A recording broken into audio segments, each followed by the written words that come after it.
اعوذ باللہ من الشیطان الرجیم بسم اللہ الرحمن الرحیم اللہم صل علی محمد وآل محمد وعجل فرجہم وسہل مخرجہم واہلک اعداءہم اجمعین اما بعد فقد قال الرحمن فی القرآن بسم اللہ الرحمن الرحیم الحمد للہ رب العالمین وقال فی مقام آخر لا تدری نفس بأی ارض تموت۔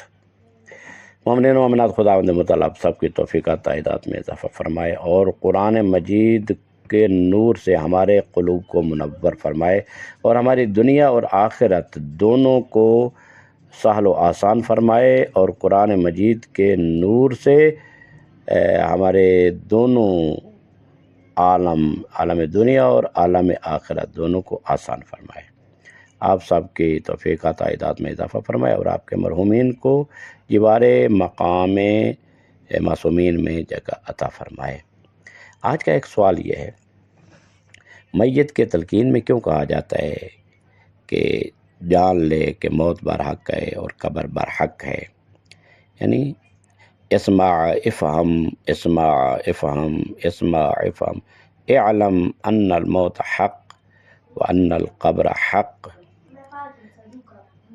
خداوند متعال نے قرآن مجید میں ارشاد فرمایا، کوئی انسان نہیں جانتا کہ وہ کہاں پر فوت ہوگا، کہاں پر مرے گا، کون سی سرزمین پر وہ مرے گا، کسی کو پتہ نہیں، یہ خداوند متعال کو علم ہے۔ بحث حمد کی ہو رہی ہے کہ حمد کے حوالے کے جو انسان حمد نہیں کرتا ہے تو اس کو کیا نقصانات ہیں اور کون سے فوائد ہیں۔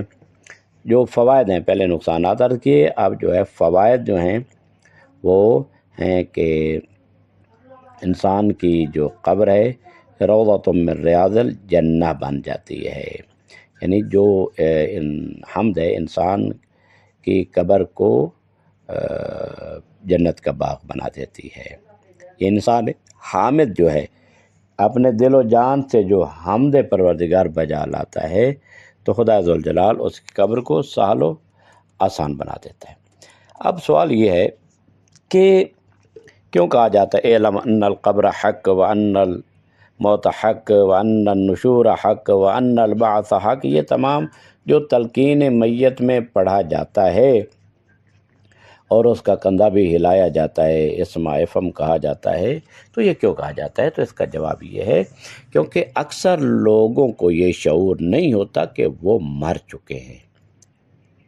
انسان جب مر کر بدن سے جدا ہوتا ہے انسان اور بدن انسان کا ٹھنڈا ہو جاتا ہے تو وہ ایسے ہوتا ہے جیسے سو رہا ہو، یادیں باقی ہوتی ہیں اور بعض اوقات اسے لگتا ہے کہ شاید وہ واپس بدن میں لوٹ سکتا ہے، لیکن جب وہ کچھ عجیب مناظر دیکھتا ہے اور تلقین کی یہ باتیں سنتا ہے تو اسے آہستہ آہستہ شعور آتا ہے کہ وہ اس دنیا سے کسی اور جگہ منتقل ہو رہا ہے۔ جیسا کہ آپ سب کو معلوم ہے کہ موت جو ہے انتقال ہے۔ اگر مرنا حقیقتاً ایک انتقال ہے، نہ یہ کہ وہ جو انسان کی سانسیں ہیں وہ رک جاتی ہیں، بلکہ انسان ایک جگہ سے دوسری جگہ منتقل ہوتا ہے، تو انسان اس وقت تک برزخ میں نہیں داخل ہوتا جب تک وہ دنیا سے اپنے ایک ایک تعلق کو ختم نہ کر لے۔ اور یہ تعلقات کاٹنا ایک تدریجی عمل ہے، یعنی یہ ایک بارگی نہیں ہے کہ ایک ہی بار انسان جو ہے اپنے تعلقات کو دنیا کے ساتھ جو وابستگیاں ہیں، دنیا کی چیزوں کے ساتھ جو تعلقات ہیں، وابستگیاں ہیں، وہ ایک ہی بار ختم کر دیں۔ نہیں، ایسا نہیں ہے۔ یہ تعلقات کاٹنا جو ہے وہ کیا ہے؟ یہ تدریجی عمل ہے، درجہ بدرجہ ہوتا ہے، جو وقت لیتا ہے۔ اس کے لیے وقت کی ضرورت ہوتی ہے۔ جو دنیا کا عاشق ہو، مال ہے، بیوی ہے، اولاد ہے، گھر ہے، عزت ہے، ان سب سے دل لگا چکا ہو تو جب مرنے کے بعد یہ سب کچھ اس سے چھن جائے اور دل کی وہ لگن باقی رہے تو وہ شدید اذیت میں مبتلا ہوتا ہے۔ یقیناً خداوند متعال نے دنیا میں نعمتیں عطا کی ہیں، کئی ایک نعمتیں ہیں، یہ تو چند نعمتوں کے بارے میں مثال دی ہے۔ مال ہے، انسان کا مال کماتا ہے، بڑی مشکل سے کماتا ہے، گرمی میں محنت کرتا ہے، مزدوری کرتا ہے۔ میں مال حرام کی بات نہیں کرتا، ظاہر مال حرام تو اس دنیا میں بھی عذاب ہے اور آخرت میں بھی عذاب ہے، اور کسی طرح سے بھی مال حرام سے محبت کرنا ایک لمحہ کے لیے بھی اللہ نے اجازت نہیں دی ہے۔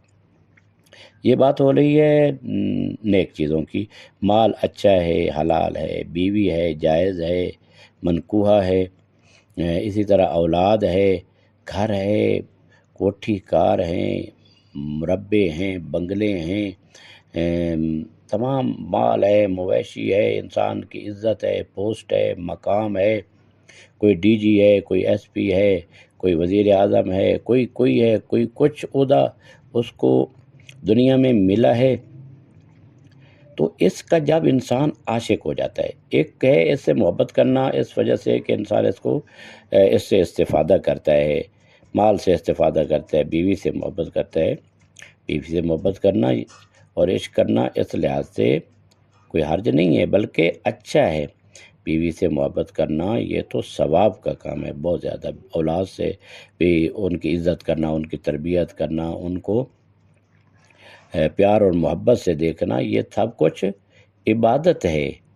لیکن یہ ہے کہ جب انسان کے نفس پر ان تمام چیزوں کا غلبہ ہو جائے اور عقل پر غلبہ ہو جائے، اور یوں کہا جائے کہ اللہ تعالیٰ کی اور رسول اکرم اور ائمہ اطہار کی محبت کے اوپر ان چیزوں کی محبت اگر چھا جاتی ہے اور غالب آ جاتی ہے تو یہ کہتے ہیں کہ دنیا کا عاشق ہے۔ تو ایسا ہے تو جب ظاہر ہے کہ اللہ اس سے ان چیزوں کو چھینے گا تو وہ شدید اذیت میں مبتلا تو ہوگا، لیکن اگر اس کی محبت اللہ کی محبت غالب ہے، رسول اللہ کی اور ائمہ اطہار علیہ السلام کی محبت غالب ہے، تو ظاہر ہے کہ وہ لقائے پروردگار کی طرف جا رہا ہے نا، موت اللہ کی ملاقات ہے، تو ظاہر ہے کہ ایک چیز سے اگر محبت ہے تو اس سے زیادہ جس چیز سے محبت ہے اس کی طرف انسان جائے گا تو اذیت میں مبتلا نہیں ہوگا۔ لہذا یہ ایسے ہی ہے جیسے کسی نشئی سے اچانک نشہ چھین لیا جائے، اگر کوئی ہیروئن کا عادی ہے، کوئی شراب کا عادی ہے، کوئی کسی چیز کا بھی ہے، لیکن مگر اس کی لت باقی رہے، اس کی عادت باقی رہے، وہ اذیت میں تڑپتا رہتا ہے۔ آپ دنیا میں محسوس کرتے رہتے ہیں کہ جو نشہ میں مبتلا ہوتا ہے تو نشہ اس سے چھین لیا جائے تو اذیت میں مبتلا ہوتا ہے، اور آج کی مثال، بہترین مثال آج کی جو ہے وہ موبائل کی مثال ہے۔ وہ تو چلو ٹھیک ہے، ایک ہیروئن کا نشہ ہے، شراب کا نشہ ہے، اور آئس کا نشہ ہے، یا ان چیزوں کا جو نشہ ہے وہ انسان سے اگر چھین لیا جائے تو انسان مشکل میں مبتلا ہوتا ہے اور اذیت میں تڑپتا ہے۔ لیکن آج اگر ہم کہیں تو ہم یہ کہہ سکتے ہیں کہ اگر ایک انسان موبائل میں مبتلا رہتا ہے، موبائل سے اس کا عشق ہے اور موبائل سے جدا نہیں ہوتا، تو چند لمحے، چند گھنٹے اس سے موبائل لے لیا جائے تو پھر پتہ چلتا ہے کہ اس کی کیفیت کیا ہوتی ہے۔ یقیناً اسی طرح ہوتی ہے جس طرح کہ ایک واقعی نشئی سے لے لیا جائے اس کا نشہ۔ تو نشہ جس چیز کا بھی ہو، چاہے ان چیزوں کا نشہ ہو جو میں نے کہا کہ موبائل کا نشہ ہے، موبائل کا آج کل کے دور میں بہت برا نشہ ہے، اور ہم دیکھتے ہیں کہ بچے اس میں اور بڑے بچے مبتلا ہیں، ہاسپیٹل میں نرسز، ڈاکٹرز یہ مبتلا ہیں، ہر جگہ پر یہ موبائل نے وہ ات مچائی ہوئی ہے اور وہ مشکلات میں مبتلا کیا ہوا ہے کہ اصلاً انسانیت کا احساس ختم ہوتا جا رہا ہے۔ تو یہ بھی گویا کہ ایک ایسی محبت ہے کہ جو غالب آ چکی ہے اور انسان اس میں آج کل مبتلا ہو چکے ہیں۔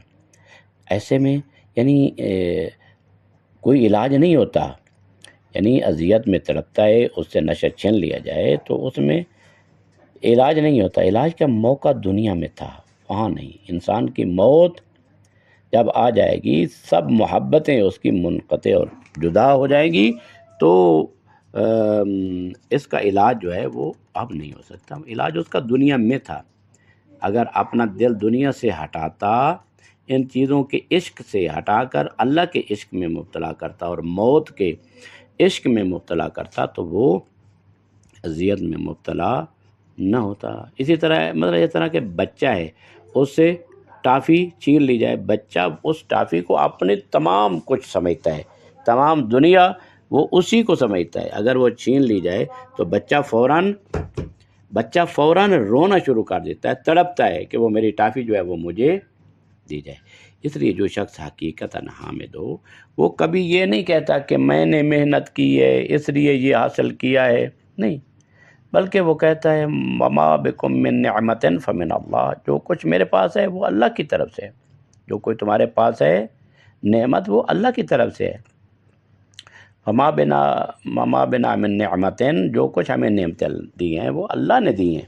جب اللہ نے دی ہیں تو اللہ اگر لے لے، یہ ہمیں درک ہو، ادراک و شعور ہو جائے کہ یہ میری نہیں ہے، یہ اللہ نے دی ہے اور اللہ واپس بھی لے سکتا ہے.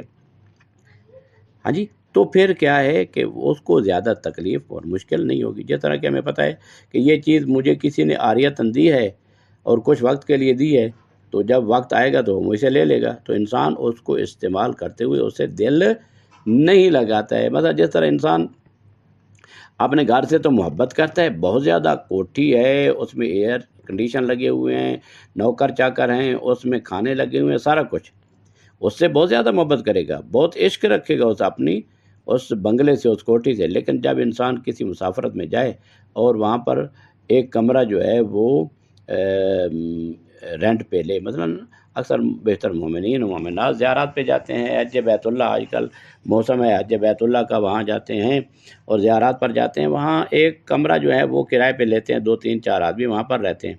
تو جتنا بھی خوبصورت ہو وہ اس سے دل نہیں لگاتا. اسے پتہ ہے کہ میں نے 1 2 4 دن رہنا ہے، اور جب اس کا کرایہ جو ہے وہ ختم ہو جائے گا اور مدت ختم ہو جائے گی تو میں یہاں سے چلا جاؤں گا. وہ کوئی تعریف نہیں کرتا کہ اتنا اچھا کمرہ تھا اور اتنا اچھا نہیں. کیوں؟ اسے پتہ ہے کہ یہ عارضی ہے.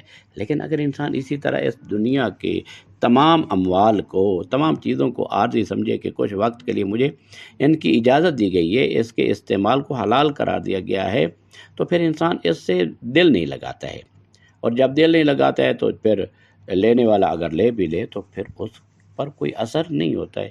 یعنی اس کا ہونا اور نہ ہونا اس کے لیے برابر ہوتا ہے.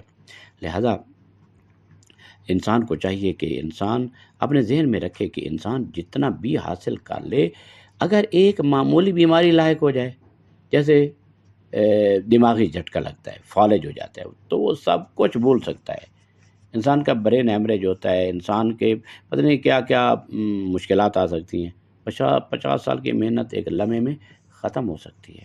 کوئی ڈاکٹر تھا، انجینئر تھا، ماہر تھا، سیاستدان تھا، پتہ نہیں کیا سے کیا اس کی ڈگریاں تھیں، لیکن اگر اس کا دماغ اور دماغی قوت جو ہے وہ فیل ہو جاتی ہے تو وہ ایک لمحے میں ختم ہو جائے گی. یہی دنیا کی حقیقت ہے. لہذا کوئی یہ دعویٰ نہیں کر سکتا کہ میں خود ولی نعمت ہوں، یہ میں نے خود کمایا ہے اور میری اپنی محنت ہے.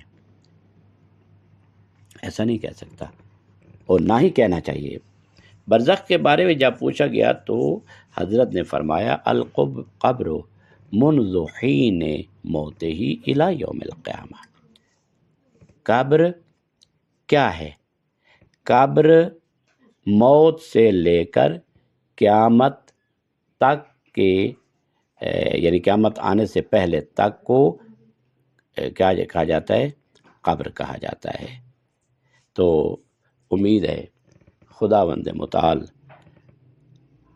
ہمیں یہ نعمت عطا فرمائے، ہمیں یہ قوت عطا فرمائے کہ ہم دنیا کی نعمتوں کو استعمال تو کریں، لیکن ان نعمتوں سے ایسا عشق نہ لگائیں کہ جب ہم سے چھن جائیں تو پھر ہماری روح کو مشکل ہو اور ہماری روح تڑپنے لگ جائے.